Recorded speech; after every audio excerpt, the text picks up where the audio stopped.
Some companies are focused on growing the company so that they can grow the company bigger, make more money, and in that life cycle of their business, future dividends are kind of the goal for them. But there are some companies who are mature.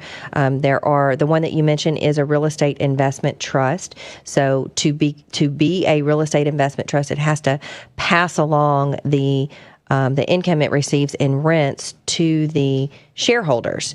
So anytime there's a high rate of income or a high rate of return, there is also a higher risk of volatility, as you're seeing with the stock that you mentioned. So, to get those higher yields, you have to be willing to accept higher volatility. Now, if you can't, so the risk there is for the person that says, this position has dropped by 40 or 50%, and I'm afraid that it's going to go to zero, so I'm going to get rid of it. When that happens, not only are you losing the income that comes from that position, you're losing the potential for the value to recover. So if you're prone to making decisions to move out of a company that you bought for the long term just based on volatility of the stock price, then you probably should not go into those to begin with.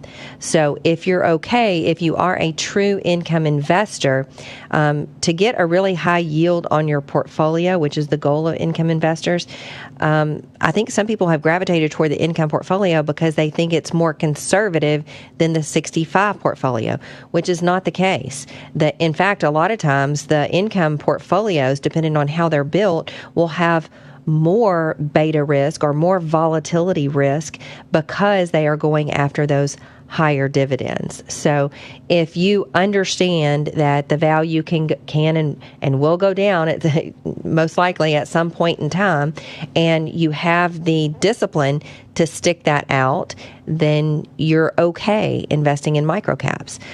You just don't want to get too heavily weighted in that particular area because that's where the volatility happens. Because the smaller companies, they're usually small because they're newer companies. So those are the kind of companies, all of the big companies that you see around right now, the Walmarts and the Apples and the Microsofts of the world, none of which are biblically responsible, by the way, were all micro caps at one point in time. And they were successful companies that made it big. There are many other companies that start as micro caps that completely go to zero. So you just have to balance and weigh out that risk and just be cognizant. You can go after a few because if you're following the guidelines, you're not going to end up with 40% of your portfolio in one particular company. That is putting a lot of risk into the portfolio. So, as long as you keep along the guidelines, you should be okay.